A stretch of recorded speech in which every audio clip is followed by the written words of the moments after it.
अब आइए अपने ज़माने में दो फिलोसॉफीज बनी।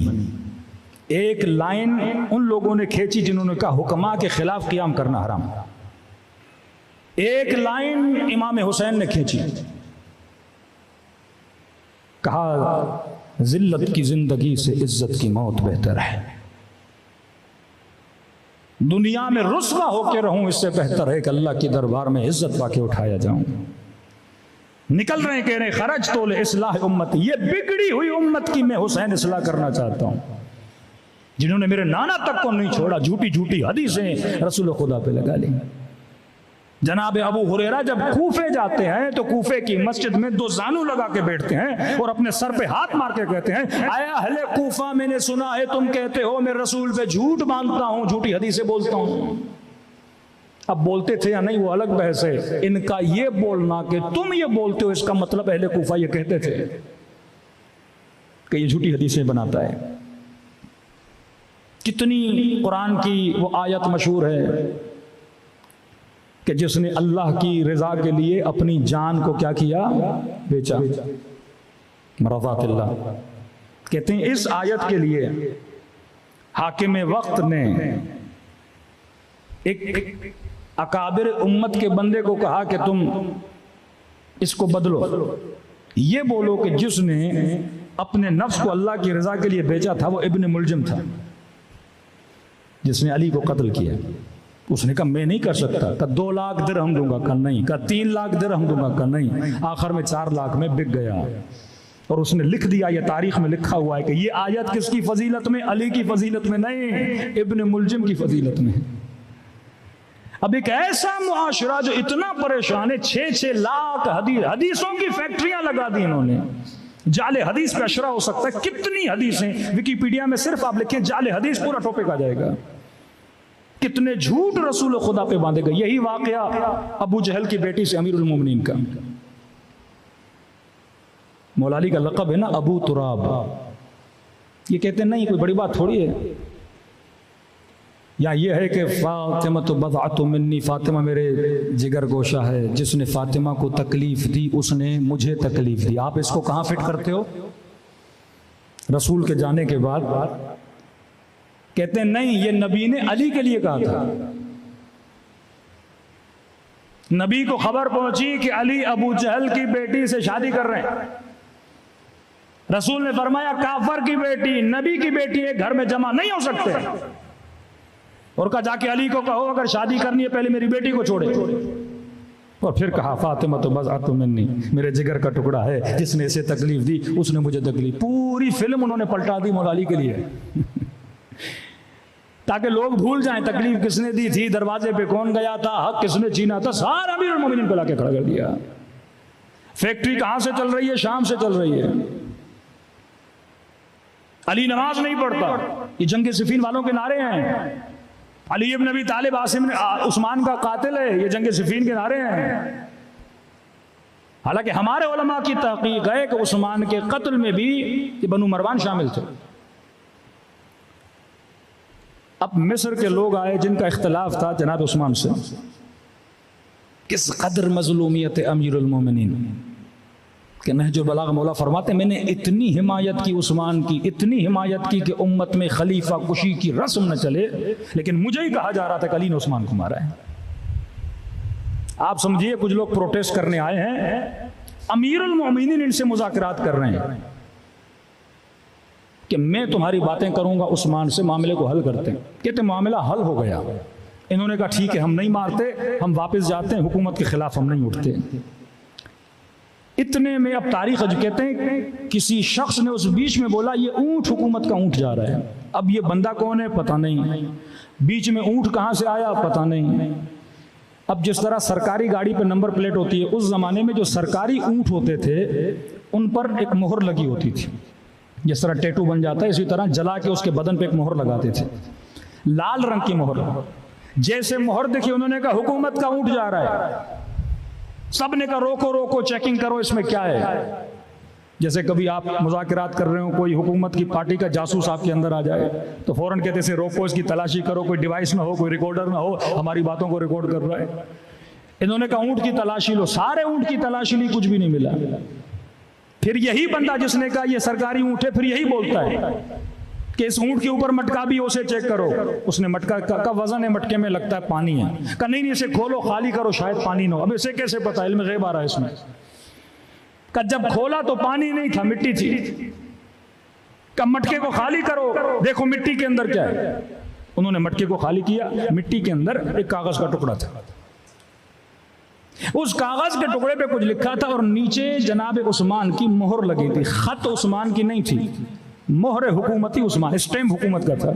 उसमें लिखा क्या था, अब मसलन जो लीड कर रहा था इन मुज़ाकरात को, जो लीड कर रहा था इन लोगों को, उनके नाम लिखे थे कि देखो फलां आए उसके हाथ काटना, फलां ने इतनी गालियां दी उसकी गर्दन काटना, फलां को ये करना। इन्होंने कहा हम आए थे सुलह करने के लिए और ये तो खुफिया तौर पे लेटर भेज रहे हैं कि इन सबको क्या कर दो, मार दो। मामला वहां पे बिगड़ा और जंग क्या हो गई, शुरू हो गई। और मौला अली ये लेटर लेकर जनाब उस्मान के पास गए और कहा कि वो लोग हक पर हैं, मैं मुज़ाकिरात कर रहा हूं, ये लेटर किसने लिखा है कि लोगों को मारा जाए, जबकि मैं सुलह के लिए उनसे बात करने गया हूं, अभी जंग हुई नहीं है, लेटर किसने लिखा है। मौला फरमाते उस्मान देख, मोहर हुकूमत की लगी हुई है और अगर ये लेटर लीक हुआ है तो आपकी हुकूमत के अंदर से किसी ने ये काम किया है। तो मौला उसे समझा रहे हैं, मतलब अली को पता है तुमने ऑर्डर नहीं दिया, किसी और ने ऑर्डर दिया है। मजलूमियत अली। मौला कहते हैं बता उस्मान तुझे किस पे शक है, ये किसने काम किया है। उस्मान कहते अली मुझे तुझ पे शक है। उस वक्त अमीरुल मोमिनीन फरमाते मैंने तुम्हारा फैसला और अपना फैसला क़यामत के दिन पे छोड़ दिया। मौला अली मुज़ाकरात से निकल के जाते हैं, फिर वो अटैक होता है और खलीफे मुस्लिमीन को क्या किया जाता है, कत्ल किया जाता है। ये आलम था उम्मत का। जो कत्ल करने आ रहा है इमाम हुसैन को, वो भी हदीस रसूल सुन के आ रहा है। ये जो मदारिस में कोई देवबंद बनता है, कोई बेचारा अहले हदीस बनता है, ये नए नए बच्चे, नौजवान बच्चे ये हदीसें पढ़ते हैं, मुस्लिम और बुखारी में हदीसें पढ़ते हैं कि अल्लाह की इताअत करो, रसूल की इताअत करो, हाकिम की इताअत करो। हाकिम कैसा हो, नहीं शर्त नहीं, मुत्तकी हो, परहेजगार हो, फाजिर हो, फासिक हो, शराबी हो, कबाबी हो, कोई भी हो, उसके खिलाफ लफ्ज तक नहीं बोल सकते। बोलोगे तो जमात से खारिज हो जाओगे, मुर्तद हो जाओगे, काफिर हो जाओगे, खारिजी हो जाओगे। अब इन्हें कहते हैं देखो रसूल खुदा ने तो कहा था, लेकिन क्या करें, हुसैन नबी का नवासा है, एहतराम वाजिब है, लेकिन हुसैन का काम सही नहीं था, उम्मत में तफरका डाला। दो खुतूत खींची, वल्लाह अगर इमाम हुसैन क़ियाम न करते आज तक शिया भी इन हदीसों को सही मान रहे होते। क़ियाम इमाम हुसैन बताता है ये सारी निस्बतें झूठी हैं जो मेरे नाना के साथ बांधी गई हैं। मेरा नाना कभी नहीं कह सकता कि फासिक के खिलाफ न बोलो, शराबी के खिलाफ न बोलो, जो दीन खुदा को पामाल करे उसके खिलाफ न बोलो, जो ये कहे लाइबल हाशिम बनु हाशिम ने खेल खेला, न कोई वही आई न कोई फरिश्ता आया, ये सारा खेल था, इसके खिलाफ भी क़ियाम न करो क्योंकि ये हाकिम है। फिर इजाज़त कत्ल दिया खुद को इन्होंने। हज्जाज इब्न यूसुफ ने जब अटैक किया मदीने वालों पर,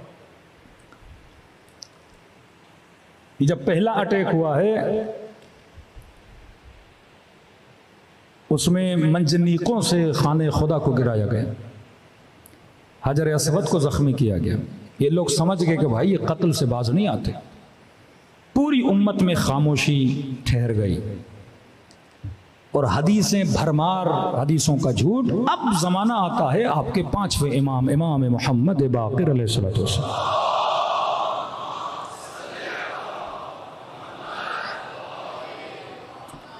रिवायत के जुमले हैं, फरमाते पांचवें इमाम के ज़माने तक, उस ज़माने में जो शिया थे, शिअतुना, हमारे शियों को न गुस्ल का तरीक़ा आता था, न वज़ू का तरीक़ा आता था, न आमाल हज आता था। का अगर ये हज भी करना चाहते थे ये दूसरों से जाके पूछते थे कैसे होता है, जहालत थी ना। उम्रा भी करना है दूसरों से पूछते थे। आपके पांचवें इमाम ने फिक़ह को एक तरह से मुनज़्ज़म करके तरतीब दिया। पहली मर्तबा क्लासेस रखी आपके पांचवें इमाम ने ये सिखाने के लिए कि हज कैसे होता है। उस जमाने में कलामी मकतब रखे कि वाक़अन पांचवें इमाम ने ज्यादा खुदा पे बहस नहीं की, क्योंकि कहा कि इनकी नमाज रोजे भी ज़ईफ़ हैं। कोई आता था अल्लाह के बारे में पूछता था कि इसको हम बाद में डिस्कस करेंगे, पहले मखलूक खुदा के बारे में डिस्कस करो। छठे इमाम ने फिर और आला मबाहिस किए कि जितनी फ़िक़ह अरबा अहले सुन्नत की निकली हैं वो डायरेक्ट एंड डायरेक्ट आपके छठे इमाम के क्या हैं, शागिर्द हैं।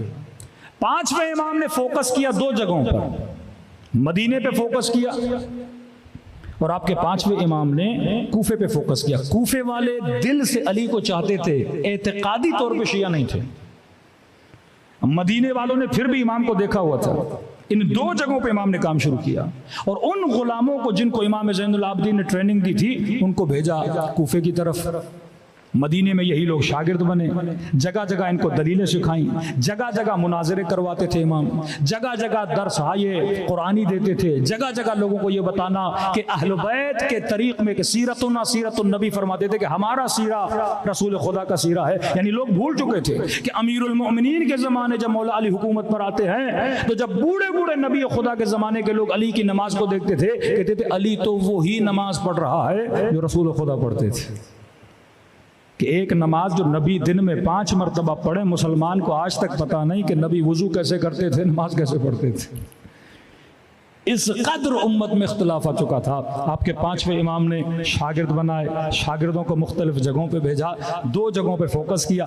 तीसरी जगह जहाँ पे आपके इमाम ने फोकस किया, क्योंकि मैंने कहा अक्सर गुलाम रूम के थे या ईरान के थे, तीसरा फोकस आपके इमाम का क्या बना, ईरान बना। कि इमाम ने अपने बेटे को काशान की तरफ भेजा कि आज आप काशान जाते हैं, इमाम का अपना सगा बेटा वहाँ पे मौजूद है, वहाँ तक अहले बैत अलैहिस्सलातु वस्सलाम ने क्या की, ट्रेनिंग दी और अपने तब को मजबूत करते गए। अब यहाँ हुक्मरान आपस में लड़ते रहे और इमाम मोहम्मद बाक़िर अपने शियों की फिक्री तरबियत करते रहे। सबसे ज्यादा जो तरक्की, इसको कहते हैं गोल्डन टाइम ऑफ शिया, शियत का गोल्डन टाइम, वो दो इमामों के जमाने में हुआ। एक इमाम मोहम्मद बाक़िर, एक इमाम जाफर सादिक। सल्लल्लाहु अलैहि मोहम्मद व आले मोहम्मद।